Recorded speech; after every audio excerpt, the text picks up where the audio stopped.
My father always told me for told me off for being an inelegant, greedy eater.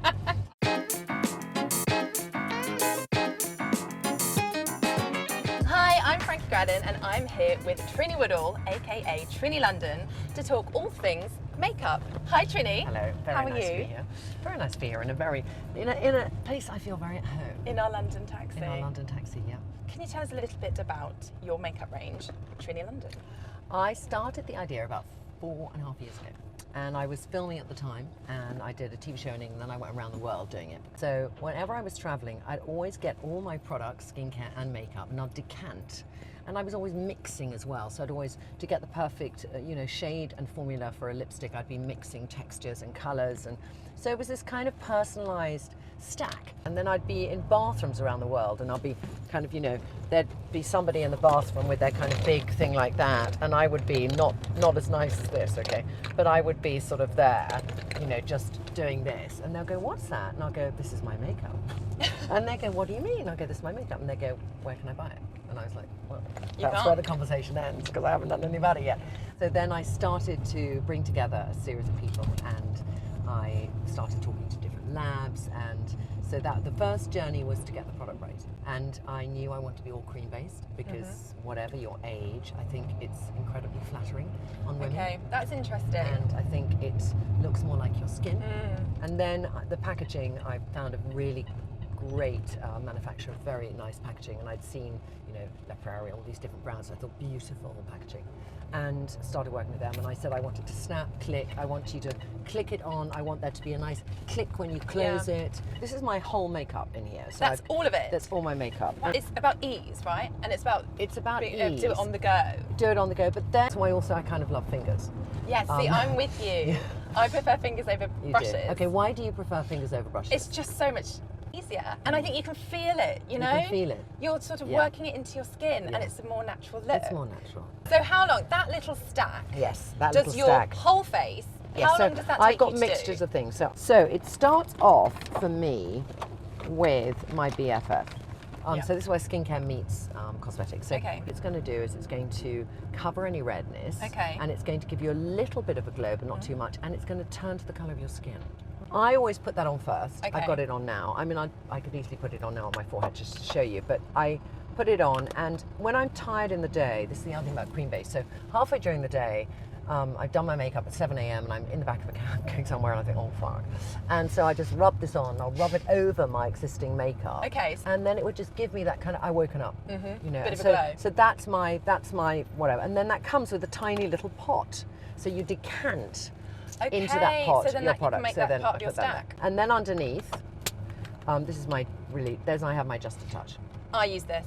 It's fantastic. It is really great. So this just covers. It covers, and anything. And you need. I will literally take that much, and I can do my whole face. Like my biggest crusade of any crusade is I come across many women, and I had this because I had acne from 13 to 30, and when they're 18, they might have a skin issue, and they'll cover their whole face because they feel, oh, my spots, and they feel, it's the time you feel most embarrassed. You're kind of going to see boys and you just, oh, my skin. If you've never suffered from bad skin apart from a tiny little, but I know you're not this person, and nobody in this cab is, but I was. And so you had it from 13 to 30. So I took I took Roaccutane and lots of things at the end. But many girls then, their skin clears up, but they don't let go of that thick base. So I kind of see so many girls in their 20s, and I go, take it off. Yeah, it's just off. too much. Your skin is amazing. Just cover where you need it. Just a touch. Don't do the kind of mask. Do you think that, because there's so much of that around with this sort of slightly more Kardashian selfie aesthetic with makeup? Kills me. Do you think that's one of the biggest mistakes we're making? I see a lot of videos where you see a ton of contouring and putting stuff on, and I just see what is a really great looking woman being flattened by it. So even though you're doing that regime to give yourself more contour, sometimes then you just put on such a different look that you lose yourself in that. And what do you think of, on social media, what do you think of things like filters? I don't filter. And I'm very lucky I have this bathroom that has unbelievably good light. You've got a lovely bathroom, And I think that filtering people do because they just want to have a kind of seamless finish. And things like Facetune, which other people do, which is like taking off things they don't like about their face, that's going to quite an extreme because it's it's not finding yourself acceptable as you are, and it's feeling I'm only acceptable if I do. You know, so I sort of feel I'm only acceptable if I put a tiny bit of makeup on, but I will walk out the house with zero makeup on. I haven't been like that all the time, but I think Really? turning 50, it makes me feel the freedom to be who the fuck I want to be. Okay. And so with that comes a freedom to not care so much about what other people think. And has your makeup Changed. changed? Oh my God, my makeup was... in my teens, I did fake tan that was so orange that people would kind of... I'd go and stay with friends of mine and the parents would call up my mum and say, can she bring her own sheets? Because it was fake tan that really didn't stay on your body. It went onto any surface that you were close to, especially a white sheet or a bathtub. You know, the amount of times my mother come and say, please, can you clean the bloody bathtub? We have a permanent orange rim, because I used number 7 mousse. It was, and I smelled. Yeah, That smell. Damp biscuits. Oh, ugh. So, and also I had very bad skin, so I was doing all these weird things to make my skin better, and it just looked like a pizza face. You've spoken about the menopause. Yes. How did that change things, and do you think there's enough conversation around that? I think there's a lot more conversation than there used to be. I think that there could be a lot more. I think there's still lots of GPs who just kind of ignore it or give women HRT. Or I mean, I remember the first time when I went quite early into menopause. So like 45, I was already, you know, getting hot flushes and things, and I went to see a doctor, and she just literally put me on HRT, mare's urine, and didn't even do blood work. So I walked away thinking, this isn't right. So I then kind of researched more, and I found a woman in America, and I'd read a book, and I thought, this woman is amazing. And I went to see her. She's called Erica Schwartz in New York. So then she kind of made a diagnosis, and it was expensive. It was, for me, so expensive at the time. But it was affecting me so much, because I think what happens is, my mother never discussed menopause, so I didn't have anyone to refer to, and I probably wouldn't have had that conversation with my mother anyway, because you don't have that kind of relationship. But I didn't, you know, I was kind of feeling flat. And aside from all the medical conditions of the hot flushing or the skin suddenly flaring up, all the other things, it was that sort of flatness that got to me. And I feel great. I feel really good. I mean, you look fantastic. Well, yeah. But I feel good. Yeah. And I think, however you're looking, if you don't feel brilliant inside, and you can wake up and face the day and pull back those curtains, and think, whatever's coming for me, I'm there. Yeah. Then how you look is irrelevant. Yeah, of course. Yeah. What do you think of the term anti-aging? For me, seeing anti-aging, I just feel it's an overused word. I don't think it's a word that makes me feel bad about myself. I just feel I've seen it so often, so it doesn't work anymore. Right. That's what I feel about it, yeah. Okay, it's become a bit desensitized. Yes, exactly. And do you think, I mean, you said you're 53, you are a huge face of beauty now on YouTube and on social media. Do you think there are enough women of your age, around your age, representing? I think objectivity in our age group is prevalent. Like, I actually weirdly started Nearly Beauty because I did the Telegraph column from 97, but from 2000 I did a beauty column in Good Housekeeping. Did you? Yeah. So I think people might not realise actually you have this huge wealth of beauty knowledge. Well, I have kind of self-obsessed beauty knowledge, but also writing about treatments and writing about things. And I've always been very interested in ingredients and what goes in. It's obsessive knowledge. It's not always, you know, sometimes, the other day I was talking, and I talk very fast and a lot, as you can see, but I was talking about milia and I called it melasma.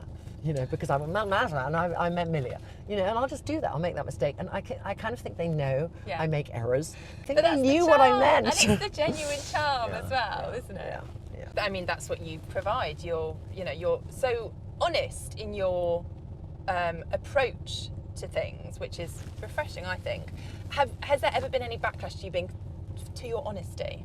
I have an incredibly fantastic group of women who tune in, and I think some of them have been with me since I started doing it, and I know some of them, and I cherish them.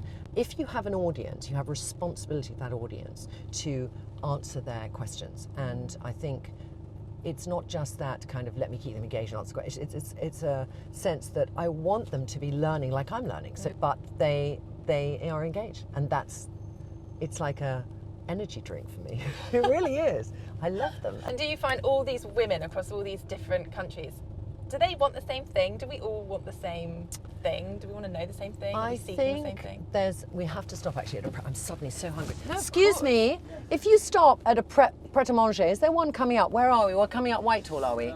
Sorry, so hungry. So repeat, yes. So Do we want the same thing? We do want the same thing in so much that we want to find people who can give us answers to things or help us to open us up to something new. How important was it for your range to be inclusive, and do you think there needs to be more of that in the beauty industry? It's such an interesting question because for sure I want to make sure every single person on the planet could buy the range. With the women who are on the site, they all come from Facebook or they come from Federica's flatmate or, I've got to go to Pret. Who wants what? Who wants what? Because I'm so hungry. Fine. Sure, cappuccinos. Come on, let's have cappuccinos. Cappuccino. Yeah. Do you What need would a you like? hand? Cappuccino? Can you let me out, darling? It's fine, we can just stick them back in. Joy of food! Trinny, you poor thing. No, we can carry on talking. I mean, I know it's going to be a continuity thing you have to do in progress. It's fine. Okay, where were we? So, here's the thing. We've done a range, covers everybody, really, apart from the Korean and Japanese ladies I'm going to work with. And now are like Fenty Beauty, 26 or 30 40, yeah, it's amazing. Incredible range, and quite a few brands, incredible ranges. But we do too.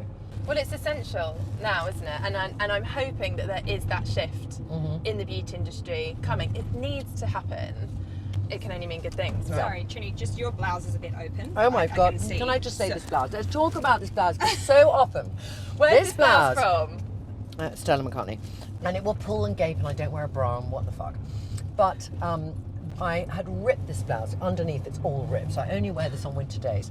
I ripped this blouse really badly and I then thought, oh my God, I can't wear it. My favourite blouse is the blouse I wear when I'm in a dark taxi and I feel like shit because it's a mirror to my face. So it's like my daily uniform nearly. You love it. And actually, let's talk about the high street, because you love the high street. You're a big advocate. I love the high street. Where do you like to shop? Zara. Zara. I mean, today my jacket, this jacket, I got 3 or 4 things on today, is Zara. Is it really? Yeah, God, and that's it actually fantastic. was sold as a mini dress, but I thought, are you kidding? Pussy Velvet.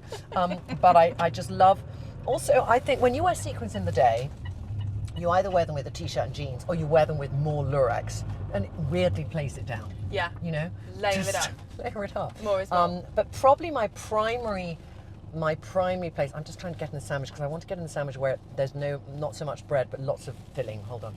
Get into the sandwich. Like, excuse me. Bit of cheek to lip to cheek. No, it's not lip cheek, it's a lip glow. I think that's your one. Thank you very much, which I also so this is the end lip up. glow. So this one is Lila. And this is your daughter's This is name. my daughter. So Lila said to me, because all the products are named after, like the lip luxes are named after my really good friends. And then the lip glows, Lila said, Mummy, excuse me. So I said, you can name them after your friends. So her friends obviously change. You know, when you're that age, 11, your friends change. So I said, like, these got to be friends who are really good friends. Who Now they've will got a something lipstick named after them. Not be your friend next year. So luckily, Lila is one of them, and then Talis she's at school with, and Taya is a friend of hers, but she also has another friend called Thea, who she was at school with before, so that counts for 2 for 1. I've got Thea on. You've got Thea on. And I absolutely love It's a it. great colour. It's a perfect colour for you. It's It's good. like Do you that know what? nudie colour. We can't sort of talk to you, Trinny, without talking about what not to wear. Yes, what not? I mean, that started 2001, was it? God. Yes, I think 2000 even might have been the first one on BBC Two. Yeah. Firstly, what was that like? Was it as fun It was. as it looked? Yeah, it was. I think when we did it, because we'd done a column in the Telegraph, which was called "What Not to Wear," and the TV had seen it and liked it, and it went in it. We'd always go in the high street and we'd find 3 things. The same, we'll do the white trouser suit. So we'd do, and then it was very limited on high street. So we'd do Kukai, M&S, and an expensive one. So kind of all Kukai, Karen Millen, and an expensive one. I remember Kukai. Yeah. And it had to kind of fit into Susanna and my body shapes. And we'd talk about body shapes. So that's how that whole concept grew. And then, and we had quite a few people following that. And then we had this thing of we don't like. And we might, you know, Karl Lagerfeld might have done a plastic brooch with double C's on it for £900. And we'd write him a letter saying, you know, are you insane? Yeah. Do you really think you can get away with this? You know, we kind of be ruthless. And, Yes. and sometimes, you know, there'd be, and I'd do a bit of beauty and I'd say, this is cream, it's £99, throw it in the bin, it's dreadful. So we had a lot of people who didn't like us, but it had been very compartmentalised fashion then, because there was high fashion in Vogue, there would be Warehouse or the high street things making a sample up so that it could be in Vogue, but it would never be made. So there was this tremendous frustration that you'd see something that was fabulous and you'd go into the high street and it wasn't you couldn't there. find it, yeah. So I think for us it was like, what is accessible fashion for women? And I think we probably started that concept of what's accessible fashion and how can you interpret it, and not everyone is going into Condé Nast and Vogue and feeling really cool. Some people are just stuck in this sort of, I want to feel better and cooler, but this is my budget and these are my circle of friends and this is my lifestyle, so I cannot wear, you know, hot pants down the farm lane, or you know, whatever. That's an extreme version. But so I think that what was very interesting is that in the women that we got from that show, you had all different women. And when we were with the women, it was very, you know, we had this bit where they were in the mirror and it was kind of revealing, but those women all got something from it. And I don't think we had any woman who ever sort of said, oh, I regretted the experience. And then we had lots of press who would like to say, oh, you know, and they could never find anyone to interview who'd said, I hated being on that show. Right. So I was like, you know, okay, you can do what you say what you, whatever about it, but we knew the impact we had on women, and I loved it. I really loved it. And Susanna and I, we knew each other, but we were not really good friends. From that, we then worked together for 17 years. Wow. And probably 9 months of the year we were together. I still speak to her every Sunday. We have this chat, what's going on. She's written a book called After the Snow, which came out in October, which went #1 on ebooks. And she's doing really well with her career as a writer and doing various expeditions, like she's going to go to the South Pole and she's doing this Iron Man thing. She's kind of, wow, go she's Susanna. fabulous. You should get Susanna on. And so that friendship, and she was like my second husband. You know, we told each other probably more than we told our husbands. Yeah. And we definitely knew more than our husbands knew about each other. And that never changes. And I think in 17 years we had 3 rows. Wow, only 3. That's impressive. And I mean, if a makeover show was to come back now, and if What Not to Wear was to come back now in 2018, Yeah. do you think it would have changed? How do you think it would change? Interesting that, because quite a few people say, you know, can we just do the show again, or can we do something to do the show? And I think it's, on one hand, TV is lacking that kind of show. It's just not on. You know, you need a very strong show with a point of view for it to be successful, because now you're competing with YouTube channels and with social media, so it's got to be strong. But I think that there are still many women who just think, for where I am in my life today, how should I be dressing? And that can happen, you know, when you leave university and you've been cool and hip and you go to your first job and it's all serious. It can be when you go back to work after having a baby in your 30s. It can be when your kids have become teenagers and you're going back into work after 10 years and you're thinking, how do I be cool? It can happen, you know, when you've just had a baby and you're at the school gate and you just compare yourself, how you're feeling inside, with the outside of everyone else. And it can happen in menopause when you feel, my whole body has changed.